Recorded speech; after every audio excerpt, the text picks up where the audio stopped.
সীমান্তে শূন্যরেখায় বেড়া নির্মাণ নিয়ে উত্তেজনার মাঝে এবার বাংলাদেশের উপ হাইকমিশনার নুরুল ইসলামকে তলব করেছে ভারতের পররাষ্ট্র মন্ত্রণালয়। বাংলাদেশের পররাষ্ট্র মন্ত্রণালয় বিষয়টি নিশ্চিত করেছে। রোববার সীমান্ত সম্পর্কিত বিষয় নিয়ে আলোচনার জন্য ভারতীয় হাইকমিশনার প্রণয় বর্মাকে বাংলাদেশের পররাষ্ট্র মন্ত্রণালয়ে তলবের একদিন পর দিল্লির এই পদক্ষেপ। এর আগে চাঁপাইনবাবগঞ্জ ও নওগাঁয় সীমান্তে শূন্যরেখায় অবৈধভাবে বিএসএফ এর কাঁটাতারের বেড়া দেয়ায় ক্ষোভ জানায় বাংলাদেশ। এ বিষয়ে ঢাকার তলবের পর ভারতের হাইকমিশনার প্রণয় বর্মা বলেন, এ বিষয়ে দুদেশের মধ্যে বোঝাপড়া রয়েছে। নিরাপত্তার জন্য বিএসএফ ও বিজিবি একসাথে কাজ করবে বলেও জানান তিনি।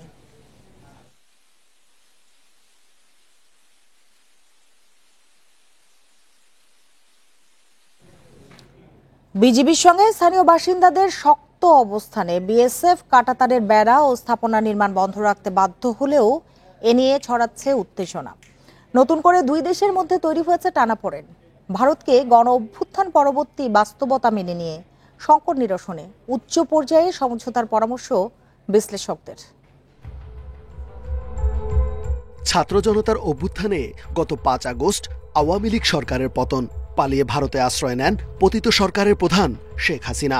টানাপোড়েনও শুরু ঢাকা দিল্লি সম্পর্কে। 6 মাসে নানা ইস্যুতে দুই দেশের সম্পর্ক 53 বছরের মধ্যে একেবারে তলানিতে এসে ঠেকেছে। পররাষ্ট্র সচিব পর্যায়ের বৈঠকে দুই দেশের সম্পর্ক স্বাভাবিক করার বিষয়ে আলোচনা হলেও বাস্তবতা ভিন্ন। এরই মধ্যে নতুন করে সীমান্তে উত্তেজনা শুরু। লালমনিরহাটের পাটগ্রাম সীমান্তের 2 কিলোমিটার এলাকায় ভারতের কাঁটাতারের বেড়া, নওগাঁর ধামুইরহাট সীমান্তে কাঁটাতারের বেড়া নির্মাণ চেষ্টা, সিলেটের বিয়ানীবাজারের গজুকাটা সীমান্ত এলাকায় 200 বছরের পুরনো মসজিদ পুনর্নির্মাণে বাধা।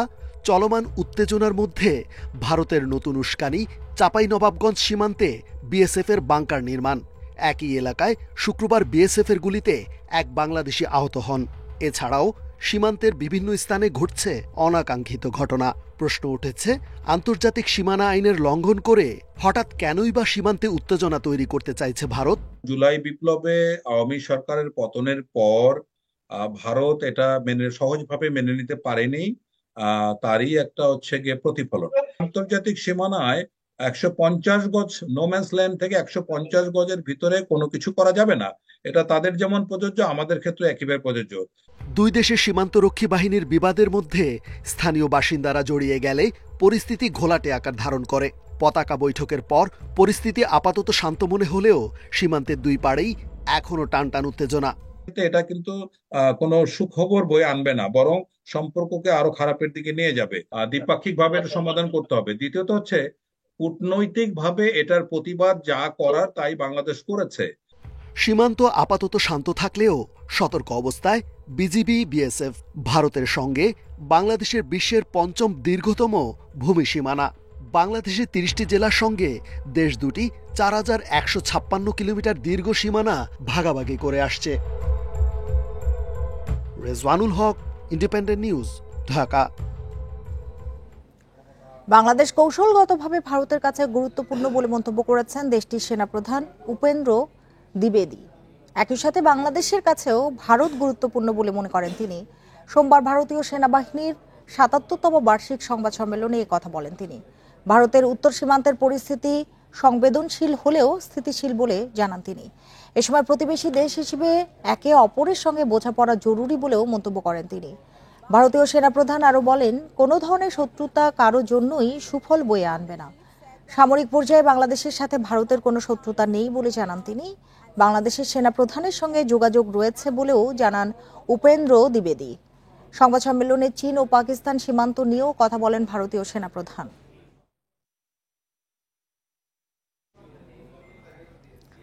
দ্বিতীয় ক্যাম্পাস নির্মাণের কাজ সেনাবাহিনীর কাছে হস্তান্তর সহ 3 দাবিতে সচিবালয়ের সামনে অবস্থান নিয়েছেন জগন্নাথ বিশ্ববিদ্যালয়ের শিক্ষার্থীরা। বিকেল 5টার দিকে বিশ্ববিদ্যালয় থেকে পদযাত্রা করে সচিবালয়ের প্রধান ফটকের সামনে জড়ো হন তারা। শিক্ষার্থীরা বলেন, মন্ত্রণালয় তাদের দাবির বিষয়ে সুস্পষ্ট কোনো আশ্বাস দেয়নি। মন্ত্রণালয়ের চিঠি সংশোধনের দাবি জানান তারা। সুনির্দিষ্ট রূপরেখা সহ নতুন চিঠি না পেলে রাতে সচিবালয়ে অবস্থান করার হুঁশিয়ারি দেন আন্দোলনকারীরা। এর আগে সকালে বিশ্ববিদ্যালয়ের প্রধান ফটকে তালা ঝুলিয়ে অনশন শুরু করেন শিক্ষার্থীরা। রোববার থেকে ক্লাস পরীক্ষা বর্জন করে কমপ্লিট শাটডাউন কর্মসূচি পালন করছেন তারা। অনশনরত শিক্ষার্থীদের মধ্যে 16 জন অসুস্থ হয়ে হাসপাতালে চিকিৎসা নিচ্ছেন। দ্বিতীয় ক্যাম্পাস নির্মাণে সেনাবাহিনীকে দায়িত্ব দেওয়ার পাশাপাশি আবাসন সংকট নিরসনের দাবি শিক্ষার্থীদের।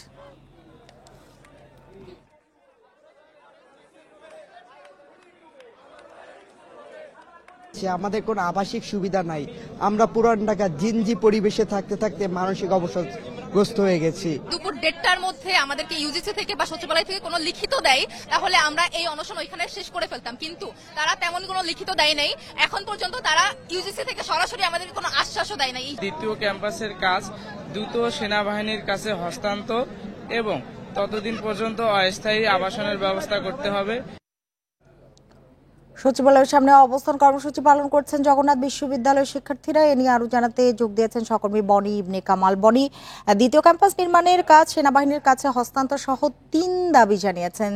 বাকি 2টি দাবিগুলো কি, আর তারা সুনির্দিষ্ট কোনো সাড়া না পেলে রাতেও সচিবালয়ের সামনে অবস্থান করবেন এমন হুমকি দিয়েছেন। এ বিষয়ে কোনো আলোচনার ইঙ্গিত কি পাওয়া যাচ্ছে?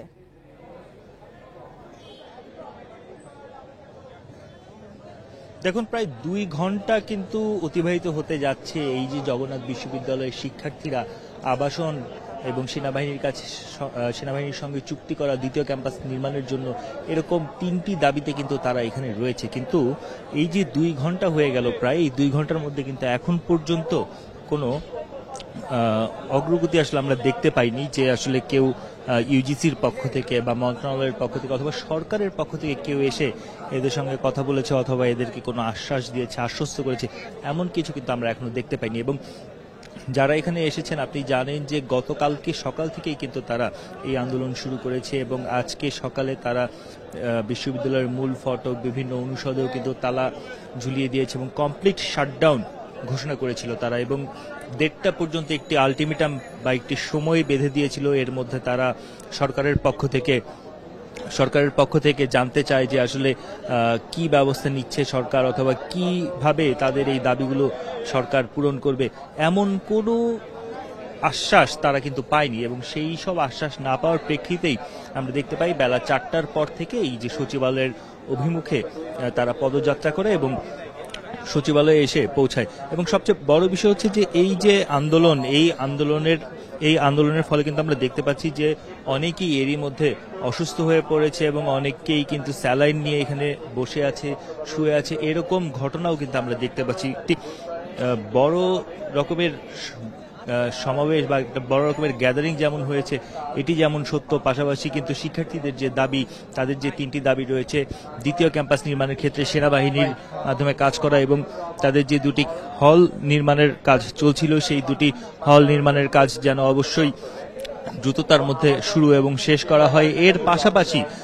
যতদিন পর্যন্ত শিক্ষার্থীদের, একটি পাবলিক বিশ্ববিদ্যালয় জগন্নাথ বিশ্ববিদ্যালয়, শিক্ষার্থীদের যতদিন পর্যন্ত আবাসন ব্যবস্থা নিশ্চিত না করা যাবে ততদিন পর্যন্ত 70% শিক্ষার্থীকে কিন্তু এই যে আবাসন ভাতা, এই আবাসন ভাতা যেন দেওয়া হয় এমন দাবি কিন্তু জানানো হয়েছে।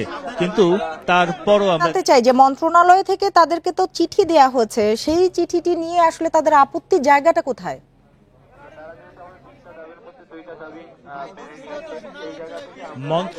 মন্ত্রণালয়ে তাদেরকে একটি চিঠি, মন্ত্রণালয়কে তারা বিশ্ববিদ্যালয় প্রশাসন থেকে যে চিঠিটি দেওয়া হয়েছে সেই চিঠির যে ক্লজগুলো রয়েছে সেই ক্লজগুলো সংশোধন তারা চান, অর্থাৎ সুনির্দিষ্টভাবে কবে কাজ শুরু হবে এবং দ্রুততার ভিত্তিতে সেনাবাহিনীর কাছে হস্তান্তর, এই ধরনের দাবিগুলো কিন্তু তারা জানিয়েছেন। এবং সেই বিষয়গুলো নিয়ে আসলে মূলত তাদের যে এই আন্দোলন বা এই যে সংগ্রাম, এটি কিন্তু আমরা দেখতে পাচ্ছি। এবং এখন পর্যন্ত আমরা যেটা দেখতে পাচ্ছি যে শিক্ষার্থীদের মধ্যে যেই অবস্থান, শিক্ষার্থীরা কিন্তু কর্মসূচি তারা চালিয়ে যাবেন যতক্ষণ পর্যন্ত না তাদের এই 3 দফা দাবি পূরণ হবে বা আদায় হবে। বনি ইবনে কামাল, আপনাকে অনেক ধন্যবাদ আমাদের সাথে যোগ দেওয়ার জন্য। আসছে রমজানে স্বল্প আয়ের মানুষের জন্য গরু ও খাসির মাংস বিক্রি করবে না মৎস্য ও প্রাণী সম্পদ মন্ত্রণালয়, শুধু মুরগি, ডিম ও তরল দুধ বিক্রি করবে। সক্ষমতার অভাবে রোববার সংশ্লিষ্টদের সাথে বৈঠকে এ সিদ্ধান্ত নেয় প্রাণী সম্পদ অধিদপ্তর। চড়া মূল্যস্ফীতির বাজারে সরকারের এমন সিদ্ধান্তে হতাশ ভোক্তা ও খামারিরা। গত কয়েক বছর ধরে রোজার মাসে ভ্রাম্যমাণ গাড়িতে মাংস, দুধ, ডিম বিক্রি করে আসছে মৎস্য ও প্রাণী সম্পদ মন্ত্রণালয়। বাজারের চেয়ে দাম কম থাকে বলে এতে ভোক্তাদের ব্যাপক আগ্রহ। কিন্তু এবার মিলবে না গরু ও খাসির মাংস। মৎস্য ও প্রাণী সম্পদ মন্ত্রণালয়ের উপদেষ্টা ফরিদা আক্তারের সভাপতিত্বে এক বৈঠকে সিদ্ধান্ত হয় রোজায় শুধু তরল দুধ, ডিম ও মুরগি বিক্রি করা হবে। প্রতি লিটার গরুর দুধ ৮০ টাকা, ড্রেস ব্রয়লার মুরগি ২৫০ টাকা কেজি ও ৯.৫ টাকা দরে মুরগির ডিম বিক্রি হবে। আমার যে ক্যাপাসিটি আছে প্রাণী সম্পদ অধিদপ্তরে সেটা ব্যবহার করে এবং স্টেক হোল্ডারদের সাথে নিয়ে, তো সেই কারণেই আমরা এই যেগুলো প্রায়োরিটি বেসিসেই আমরা কিন্তু এই কার্যক্রমটা শুরু করব। এখনো পর্যন্ত ওই রকম কোনো ডিসিশন হয়নি। প্রাথমিক যেটা সিদ্ধান্ত হয়েছে যে এই ৩টা প্রোডাক্টের নিয়ে কার্যক্রম শুরু করা হবে। চড়া মূল্যের বাজারেও প্রতি কেজি গরু ও খাসির মাংস ৬০০ ও ৯০০ টাকায় কিনতে পারত ভোক্তারা। এবার এ সুযোগ বন্ধ রাখার সিদ্ধান্তে হতাশ সবাই। বর্তমানে সব জিনিসের দাম বেশি, আর সবাই তো আর কিনা খাইতে পারে না। এটা গরিব মানুষের জন্য অনেক সুযোগ সুবিধা হইতে পারে, সরকারের যদি এটা সুযোগ সুবিধা দিত। গরুর মাংস অন্তর্ভুক্ত না থাকে তাহলে এই আয়োজনটা আমার কাছে মনে হয় ফিকে হয়ে যাবে এবং ওভারহেড কস্ট কিন্তু সেমই থাকবে। আপনার আইটেম কমতেছে দুইটা, মূল আইটেম দুইটাই কমে যাচ্ছে, কিন্তু ওভারহেড কস্টটা কিন্তু সেম থাকবে। আপনার দুধ এবং মুরগির মাংস বিক্রি করার জন্য কিন্তু আপনার খোলা ভ্যানে বিক্রি করতে পারবেন না, শেলফ লাইফ নষ্ট হয়ে যাবে। গত বছর রমজানে মাংসের পাশাপাশি মাছও বিক্রি করেছিল সরকার। এবার মাছ বিক্রি নিয়ে এখন পর্যন্ত সিদ্ধান্ত হয়নি বলেও জানিয়েছে অধিদপ্তর। Shahid Ahmed, independent News, Dhaka. মালয়েশিয়ায় বাংলাদেশি কর্মীদের জন্য মাল্টিপল এন্ট্রি ভিসার আহ্বান জানিয়েছেন প্রধান উপদেষ্টা অধ্যাপক ডক্টর মোহাম্মদ ইউনূস।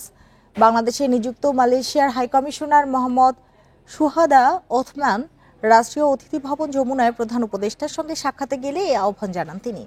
এছাড়া কর্মক্ষেত্রে যোগদানের সময়সীমা পেরিয়ে যাওয়া 18,000 বাংলাদেশি কর্মীকে প্রবেশের সুবিধা দিতে অনুরোধ করেন অধ্যাপক ইউনূস।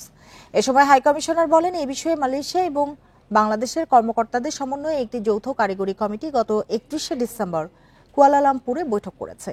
মঙ্গলবারও আরেকটি বৈঠকের পরিকল্পনা রয়েছে। এ সময় আসিয়ানের সভাপতির দায়িত্ব নেয়ায় মালয়েশিয়ার সরকারকে অভিনন্দন জানান প্রধান উপদেষ্টা।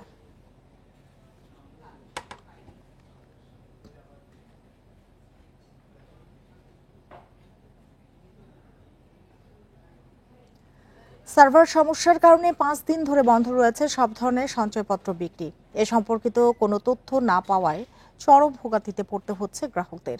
গেল মঙ্গলবার থেকে সঞ্চয়পত্রের লেনদেন করতে পারছেন না গ্রাহকরা, এমনকি কোনো ধরনের মুনাফা তুলতে পারছেন না তারা। হেল্প ডেস্ক থেকে ফর্ম পূরণে সহায়তা করা হলেও সার্ভার চালুর বিষয়ে কোনো তথ্য নেই বলে জানানো হচ্ছে গ্রাহকদের। সঞ্চয়পত্র করতে এসে অনেক গ্রাহক দীর্ঘ সময় অপেক্ষা করে শেষ পর্যন্ত ফিরে যান সার্ভার জটিলতার কারণে। তবে অধিদপ্তর বলছে সফটওয়্যার আপগ্রেডের কাজ চলছে, দ্রুত লেনদেন চালুর আশা অধিদপ্তরের।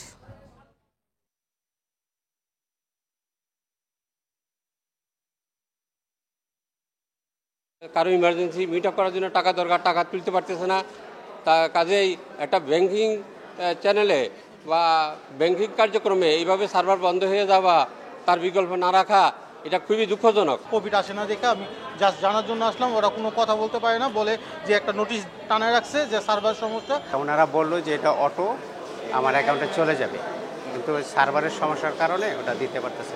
আমরা যারা মধ্যবিত্ত লোক আছি, এরা সঞ্চয়পত্রের উপরে অনেকটা নির্ভরশীল, তাই কর্তৃপক্ষের প্রতি অনুরোধ এটা দ্রুত দৃষ্টি দেবার জন্য। পতিত সরকারের প্রধানমন্ত্রী শেখ হাসিনা যা চাইতেন বিচার বিভাগ তাই বাস্তবায়ন করত, এমন অভিযোগ বিএনপি সিনিয়র যুগ্ম মহাসচিব রুহুল কবির রিজভীর। সকালে নয়াপল্টনে দলের কেন্দ্রীয় কার্যালয়ে বেগম খালেদা জিয়ার রোগ মুক্তির জন্য দোয়া মাহফিলে তিনি এই অভিযোগ করেন।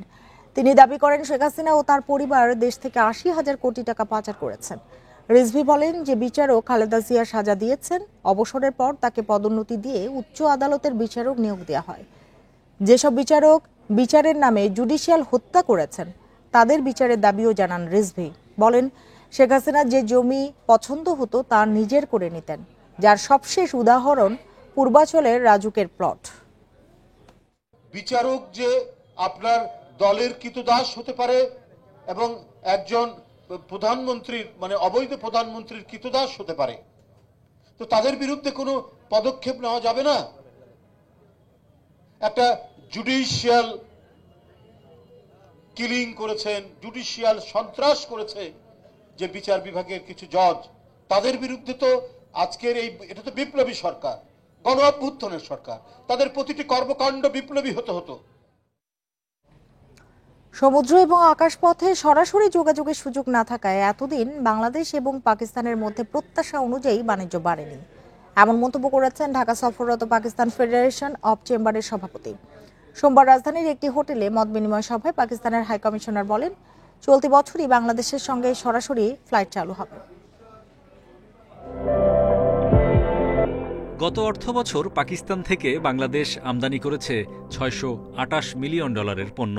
অন্যদিকে রপ্তানির পরিমাণ ছিল মাত্র $62 মিলিয়ন। আমদানি পণ্যের তালিকায় রয়েছে পোশাক শিল্পের কাঁচামাল, তুলা, কাপড়, পেঁয়াজ, চুনাপাথর, সোডা অ্যাশ ও রাসায়নিক। সম্প্রতি পাকিস্তানের করাচি থেকে কন্টেইনারবাহী 2টি জাহাজ সরাসরি বাংলাদেশের চট্টগ্রাম বন্দরে আসে। অশুল্ক প্রতিবন্ধকতা সহ নানা জটিলতায় দ্বিপাক্ষিক বাণিজ্য বাড়েনি বলে মনে করেন বাংলাদেশ সফররত পাকিস্তানি ব্যবসায়ী প্রতিনিধিরা। দুদেশের মধ্যে বাণিজ্যে পাকিস্তান অনেকটা সুবিধাজনক অবস্থানে আছে, তবে এখন থেকে আমরা বাংলাদেশি পণ্য আমদানিতে সর্বোচ্চ গুরুত্ব দেব। পর্যটন সহ জনগণের মধ্যে সম্পর্ক জোরদারের মাধ্যমে দ্বিপাক্ষিক বাণিজ্য আরও বাড়বে। বাংলাদেশ থেকে পাকিস্তানে মূলত কাঁচা পাট, ওষুধ, চা, তৈরি পোশাক রপ্তানি হয়। রপ্তানি বাড়াতে যৌথ উদ্যোগে বাংলাদেশে শিল্প কারখানা স্থাপনের প্রস্তাব দেন এফবিসিসিআই প্রশাসক। বাংলাদেশের চামড়া, টেক্সটাইল, ঔষধ, সিরামিক শিল্পের সম্ভাবনাকে কাজে লাগাতে পারে পাকিস্তান। দুদেশের অর্থনীতির স্বার্থেই ব্যবসা ও বিনিয়োগ সম্প্রসারণের নতুন নতুন সুযোগ খুঁজতে হবে। পাকিস্তান বাংলাদেশ সরাসরি আকাশপথে যোগাযোগে দুদেশের সরকার আন্তরিকভাবে কাজ করছে। চলতি বছরেই সরাসরি ফ্লাইট চালু হবে। সভা শেষে দ্বিপাক্ষিক বাণিজ্য জোরদারে বাংলাদেশ ও পাকিস্তানের শীর্ষ ব্যবসায়ী সংগঠনের মধ্যে জয়েন্ট বিজনেস কাউন্সিল গঠনে একটি সমঝোতা স্মারক সই হয়। Hari Saha, Independent News, Dhaka. আর এই ছিল এখনকার সংবাদ। ইন্ডিপেন্ডেন্ট টেলিভিশনের সব খবর আরও বিস্তারিত জানতে চোখ রাখুন ফেসবুক, ইউটিউব এবং এক্সে। ধন্যবাদ সবাইকে।